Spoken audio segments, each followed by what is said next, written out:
민주당 얘기를 좀 해보겠습니다. 어제부터 1박 2일 동안 워크숍이 있었는데요. 뭐 월드컵도 아닌데 죽음의 조가 나왔습니다. 예, 오늘 아침 민주당 고용진 의원 인터뷰 내용 들어보고 다시 얘기 나눠보겠습니다.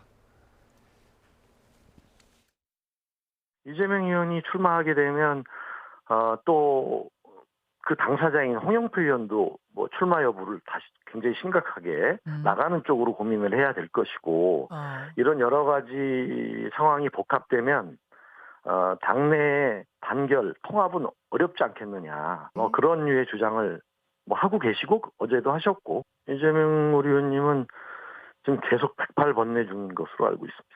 14조의 전반적인 의견은 이재명 의원 출마하지 마십시오 쪽이 좀 많았다라는 소식도 들리던데 맞습니까?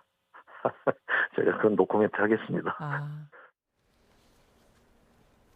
네, 보신 대로 14조가 죽음의 조였다고 합니다, 교수님. 어떤 얘기들이 나왔을까요? 14조가 죽음의 조라는 게 이제 홍영표 의원, 뭐 전해철 의원 이런 분들 이제 이번에 전당대회 출마가 예상됐던 분들 이제 짜여 있다는 건데 일부러 그렇게 조를 짰는지 뭐 우연인지 모르겠는데 우연일 것 같지는 않아요. 어떻게 우연히 그렇게 될 수가 있겠어요? 그래서 이제 같이 조를 짜서 충분히 토론해라. 당신들끼리 아마 그런 의도가 있는 거 아닌지 모르겠는데 지금 계속 나오는 건 이재명 의원이 좀 불출마해라. 그런 압력이 굉장히 많아지는 것 같아요. 초재선 그룹에서도 그렇고. 홍영표나 이제 전해철 의원은 친문 주자들이잖아요. 이분들은 뭐 전해철 의원은 불출마 선언했고 홍영표 의원도 이재명 의원이 출마 안 하면 자신도 출마 안 하겠다는 거 아니에요? 그런 취지더라고요. 취지의 얘기인데 기본적으로 이재명 의원이 출마하면 굉장히 당의 그 내용 상태는 굉장히 좀 증폭될 가능성이 높아요. 일단 이 상황 자체가 그렇게 돼 있거든요 지금. 근데 이재명 의원은 뭐 108번내로 고민하고 있다고 얘기를 하던데 제가 보기에는 출마할 가능성이 높다고 생각해요.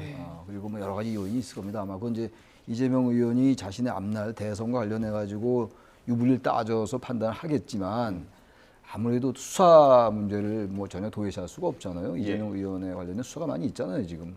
그 부분도 아마 당대표가 돼야지 낫겠다는 생각을 할 가능성이 높아요. 의원으로서는 말이죠.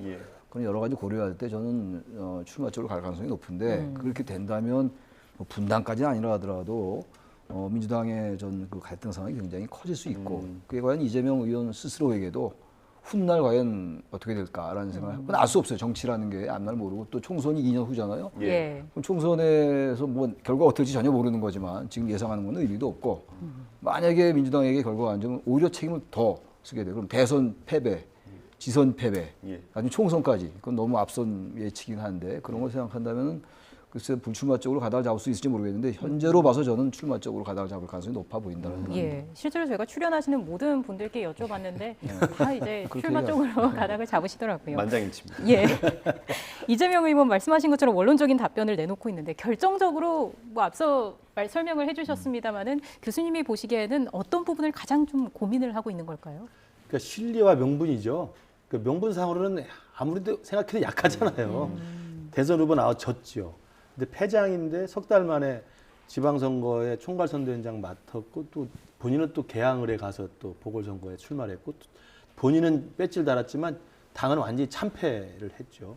그리고 지금 또 2달 만에 지금 전당대회 대표로 나오겠다는 거 아닙니까? 그러니까 명분으로는 제가 항상 말씀드리지만 지금은 뭐 좀 정치판이 좀 혼탁해져 있습니다만 과거에 상김 시대 이후까지만 해도요. 대선 나와서 치면은 은퇴했습니다. 은퇴하고 짐 싸서 비행기 타고 외국을 나갔어요. 그게 미덕이었습니다. 지금은 뭐 그냥 고개 들고 다니시는데 그런 명분이 굉장히 지금 약하죠.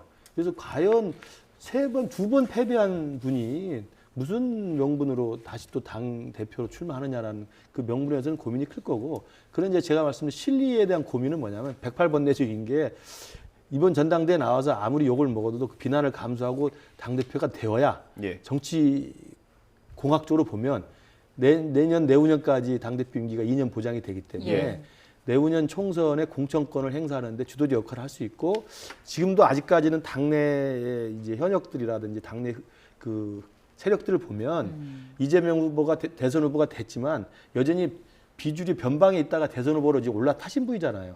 여전히 10년 넘게 노무현 정부 이후로 이 민주당이라는 데는 친노계, 친문계가 오랫동안 사실 기득권으로 그 자기 세력을 갖고 있습니다. 네. 그분들과의 지금 한판 싸움이 남아 있거든요. 그러니까 그분들을 어떻게든 정리해서 내후년 총선에서 물갈이를 해야만 예. 그 다음 대선을 다시 해볼 수 있는 거 아니겠습니까? 총선 지나서 대선이라는 예. 이 정치 공학적 그 구도를 보면 그렇기 때문에 무리를 해서라도 당 대표를 해야 그 다음 대선을 다시 나갈 수 있는 교두보가 열린다는 생각을 하고 있을 거라고 봅니다. 예. 근데 지금 전해철 의원 같은 경우도 불출마 선언했고 뭐 이재명 의원까지 안 나온다고 하면 그럼 민주당에서 누가 구심점 역할을 하느냐 이런 고민도 있을 것 같아요. 그래서 아마 이재명 의원이 더 그 나올 명분이 거기서 찾을 거예요. 명분을 거기서 왜냐하면 결국 리더십이 별로 안 보여요. 예. 홍영표 전해철 의원이 출마를 한다 하더라도 현재로 봐서는 저는 이재명 의원이 유리하다고 보거든요. 속단이긴 합니다만 예. 아무리 친문 세력이 있다 하더라도 그렇다면 현재 민주당에서 딱 구심점이 될 마상이 없다고요. 지금 현재 민주당에서 중요한 거는 친문이 됐건 친명이 됐건 당을 하나로 좀 이끌고 나간 통합된 리더십이 굉장히 중요하거든요. 예. 근데 그거를 이재명 의원이 만약에 당대표 되면 그게 안 된다라고 친문이 주장하고 있는 거란 말이에요.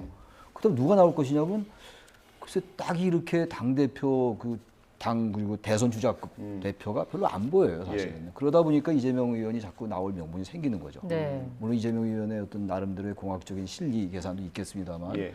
그래서 아마 현재로서는 그게 쉽지 않은데 새로운 인물이 딱 나타나가지고 젊은 세대가 예. 당을 완전히 혁신하고 쇄신하고 이렇게 간다면 괜찮아요. 예. 이름이 덜 인지도가 낮은 인물이라도 예. 그럴 만한 인물이 별로 안 보여요 지금. 97그룹도 뭐 눈에 띄는 분이 그룹도 없습니까? 뭐 강영훈 여러 의원들 예.